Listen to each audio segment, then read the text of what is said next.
What is a SightMark? Who is a SightMark? Every time I've seen one of these for sale on Amazon, I go, since when did Hallmark start making rifle scopes? Because for the longest time, I couldn't get it out of my head. I would think that SightMark was a subsidiary of Hallmark, and it just blew my mind. It broke my mind. I never thought of them as being a scope manufacturer, just a card for different occasion manufacturer. However, Hoplophile, or better known as Hop nowadays, he too was also curious about what is a SightMark and wanted to answer the question for himself. So he bought this and sent it in to me graciously for me to review alongside with him. And I have to say, I still don't know what a SightMark is. But maybe we'll be able to answer that question together in this video. So, ladies and gentlemen, come on in and let's see what the hell this thing is all about. Of course, this optic would come from Hop, because he likes things that are really weird and odd, and that's exactly what this SightMark WolfHound is. It is odd. It's not only that, but it's also discontinued. I was able to find it on one website. Whether they actually have it in stock or not is to be determined, but they said it was around $450. Another odd thing about this is that the reticle has two BDCs built into it, as you can see here, depending on what cartridge you're using. Pretty cool. As far as the rest of the box, it's about as simple as you could possibly get. It has the optic, bikini covers, a little cleaning cloth for your lens, and that's about it. The optic itself is gigantic, coming in just over 6.5 inches long, not including the kill flash in the front. And as far as the weight, on my scale, 25.7 ounces, which is a lot.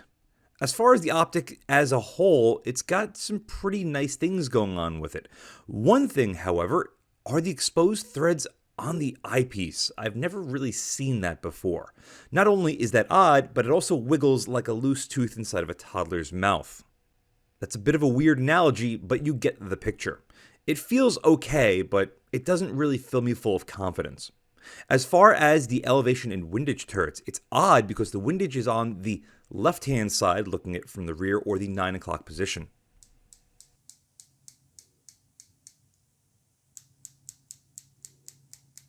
Very good sounding and feeling turret.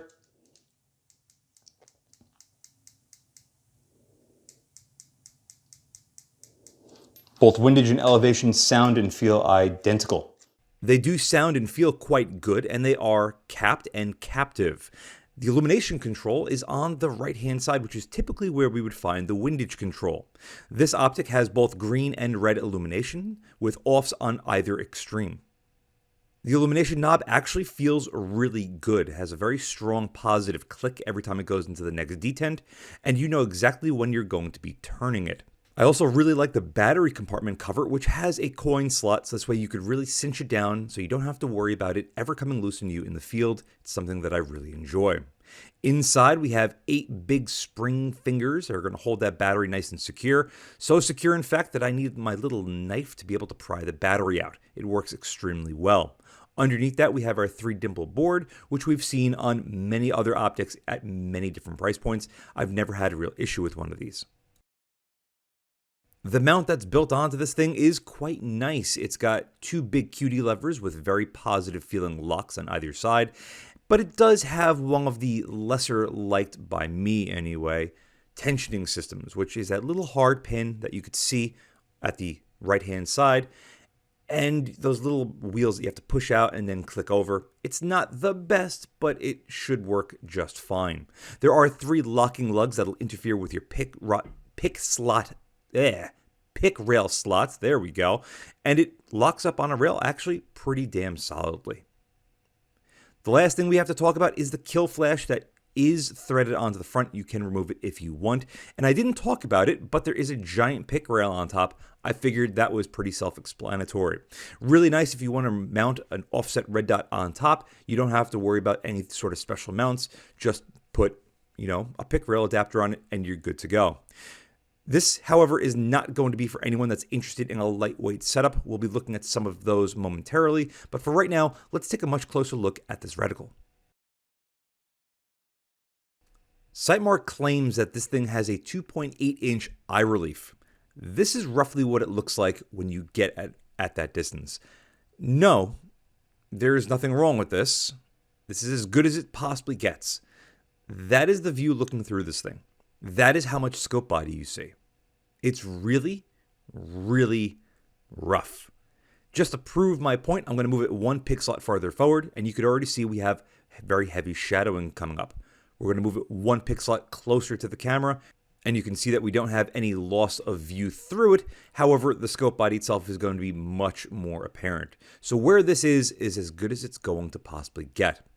Red illumination on this thing gets very bright, and the steps are, honestly, all things considered, very good. The green illumination on this thing is also very bright. It's nice that you have both options. Some people prefer red, some people prefer green. It all depends on where in the world you are living.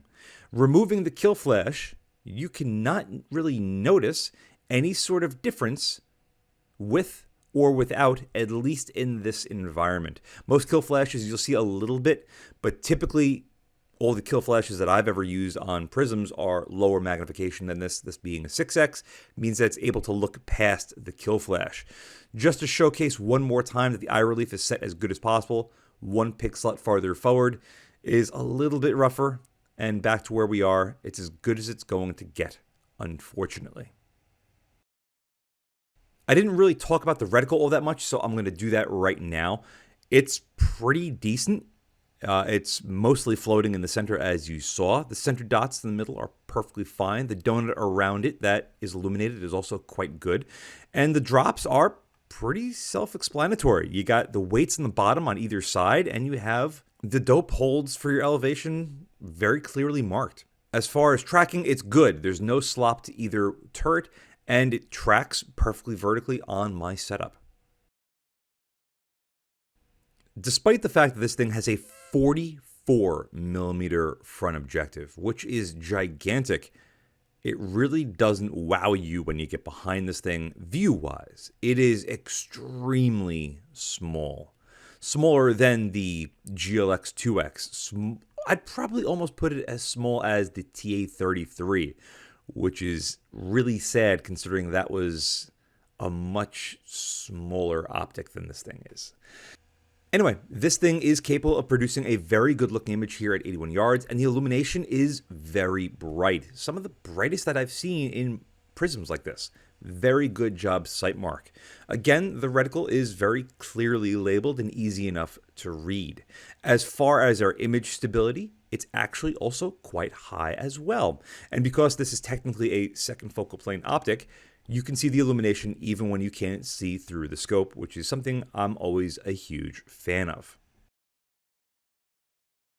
It also works quite well in a dynamic role like this, where you can really get behind this thing quite easily. I would really hope so, given that this thing is almost 7 inches long, weighs 25 plus ounces, has a giant front objective, and that small of a view looking through it. For a 6x prism, it's pretty damn solid. Its low light performance is also pretty good, but you can already see that we have a bit of a darkening to the image looking through it, as opposed to the outside edge. Illumination gets way too bright on its brightest, but at the lower settings, it is perfect for this environment. Focusing our attention with the naked eye or naked camera at our 81-yard paper target, and then getting back behind the optic, you can see it just doesn't seem as bright as one would hope, given that this thing does have, again, a very large front objective. It's usable, but not ideal. To give you some context for how long I've had this optic, when I first moved to the house, Hop sent it over. So it's about a year since I filmed this originally. And at that time, I went into my backyard where I have some power lines running through them. I was like, oh, this will be the perfect place to do long-range filming. The only reason why I stopped was because after this day, I was covered in ticks. And I'm like, no, I'm not going there again. So this is the first and last time you will see the backyard like this. Illumination out here, very overcast day, but it's around 3 p.m. Is still very good. Again, this illumination is definitely one of the strongest performances of any sort of prism I've used. No, I'm not pointing a gun at a highway. You'd be retarded to think otherwise. So there you go. We're just looking through a scope at about 1,500 yards on the far power towers. Like we've seen with this thing, it is capable of producing a fairly good looking image. This was a very overcast day, so the lighting's a little bit off, but nevertheless, that far power tower is about 1,500 or so yards, which is pretty damn far. And the fact that everything is as clear as it is, not half bad, all things considered, for this thing.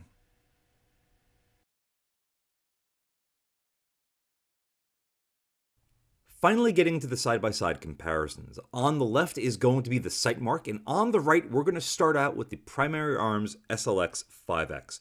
This is a brand new Prism, or at least relatively new compared to the SightMark. It's a 5X as opposed to a 6X, which does lend it to have slightly different features and characteristics.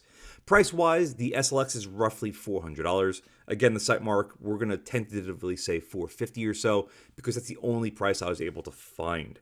As far as our field of view, the Primary Arms is capable of 21 feet at 100 yards, which is what you're seeing right now, and the SightMark is 15.7, which equates to only 3 degrees. As far as the weight, pretty self-explanatory. The SightMark is a tank at 25 ounces. The SLX is a featherweight at 8.5 ounces. They're not the same optic at all, considering that the SLX is less than half the length and a third the weight. Eye relief on these two are as near as makes no difference the same. 2.7 inches for the SLX, 2.8 for the SightMark. How do these two stack up against one another? Well, I would actually probably give the optics a touch to the SightMark, but not by a lot. The SLX is a much better package overall. It's much smaller, lighter. I feel it's got better, nicer reticles, even though, again, the reticle on the SightMark is not terrible. But the SLXs come with a myriad of different options. You can get the Hero Mod mount for it, which is not that expensive, and I actually did a review on it, which hasn't come out yet, but I'll get to it eventually, just like everything else in life. And you could easily put an offset red dot on it for not that much more money than the SightMark, and then have a much smaller, sleeker, neater package. I really don't feel that there's even a real comparison here. The SightMark, I would say, has, again, the slightest edge on optical sharpness and clarity, but the SLX wins in basically every other facet. So take it for what it's worth. Ultimately, I'd rather have the smaller, lighter package. Next up is the Vortex Spitfire HD 5X. Very similar to the SLX, this is a much smaller, lighter version of the SightMark, but I do feel, yes, I'm going to say it, that the Spitfire is a little bit better optically and view-wise than the SLX, at least for the 5X options. For the 3X options, I think I'd rather go with the SLX, but more on that later. As far as the specs on the paper will provide, price on both of these are about the same. Weight on both of these, well, not even close to the same. 10.8 ounces for the Spitfire. Field of view, also not the same. 23.3 feet for the Vortex versus 15.7 for the SightMark. That is impressive. Eye relief on these two are going to be basically the same. 2.7 for the Spitfire, 2.8 for the SightMark. Optically, it goes to the Spitfire. Option-wise, it goes to the Spitfire. The ability to hard mount direct to the optic itself, Spitfire. The Spitfire is an amazing 5X prism, and if I was to choose a prism to run and I wanted to go that high, it would probably be the Spitfire. I really enjoyed my time with it, and I think it's an awesome package, especially for the price. If price is not a problem for you, then check out the Trijicon TA31D as seen here. This is a 4X prism as opposed to a 6X, but despite that 2X difference, those targets are roughly the same size. Yes, the SightMarks are a little bit larger, but that's the only thing that the SightMark is slightly better than the TA31. As far as the price, the TA31 is expensive, but they are made in the US. They're around $1,100, and I would happily spend that much if I wanted a Trijicon product. As far as the field of view, 36.8 feet for the TA31. It's more than double what the SightMark is capable of producing. The weight, 10 ounces. Fantastic. Eye relief, though, is the issue. 1.5 inches. Very, very short, nearly half the distance of the SightMark, but that is part of the reason why the view through the TA31 is as large as it is, because you're so close to the optic, and they allow the engineers to really play around with having the largest field of view and the largest view through it with a shorter eye relief. And that's really all there is to say about these two. Why am I comparing them? Why not? Maybe you have a SightMark WolfHound and you're like, oh, I wonder what it looks like compared to a TA31. There's no comparison. Absolutely none. But these two were never designed to go head to head against one another. And I mean, it shows. The TA31 is one of the benchmark Trijicon prisms out there. And the SightMark is something that I confused for a hallmark product for a very long time. But the hits against the SightMark don't end there, because our last comparison is going to be with an even more expensive optic. In fact, twice the price of what we just looked at with the Trijicon. It's going to be the Elcan Specter 1.4. This is still one of the best 4X performances I have ever experienced. When I was reviewing this thing at this range on this day, I just sat behind it for a good 20 or 30 minutes appreciating how stunning it is to get behind. Illumination, Specter is one of the best. Whether you have the fine center dot to be genuinely red dot bright, or the full reticle being illuminated for lower light environments. Price-wise, $2,200, no comparison. Field of view, 146 to 34 with the Specter, versus, again, 15.7 for the SightMark. Weight-wise, they're actually a lot closer than some would think, but the Elcan is still lighter, 23 to 25.4 ounces. Eye relief is also very, very close, 2.75 inches for the Specter, which is frankly excellent for what this thing is. Now, why am I again comparing a $400 discontinued Prism to a $2,200 battle-tested optic, just like we looked at with the TA31? Well, I like to revisit stuff that I like, and being able to do a Prism review allows me to open up my vast library of backlogs and appreciate certain optics. And both the TA31 and the Specter 1.4, or even the 1.56, are two optics that I genuinely have a soft spot for. They're amazing given their slight quirkiness, but I think the quirkiness is part of the reason why they're as good as they are. As far as this SightMark WolfHound, I think the best part about me reviewing this and getting it and having it for as long as I did was just to see how far the market has come since this thing debuted, God only knows how long ago. With advancements in technology, things have gotten smaller, they have gotten lighter, and they have just gotten generally better. But it's not to say that this thing is horrible. Actually, quite the contrary. It's really pretty good. Optically, you can see it hangs with optics that are significantly more expensive than itself.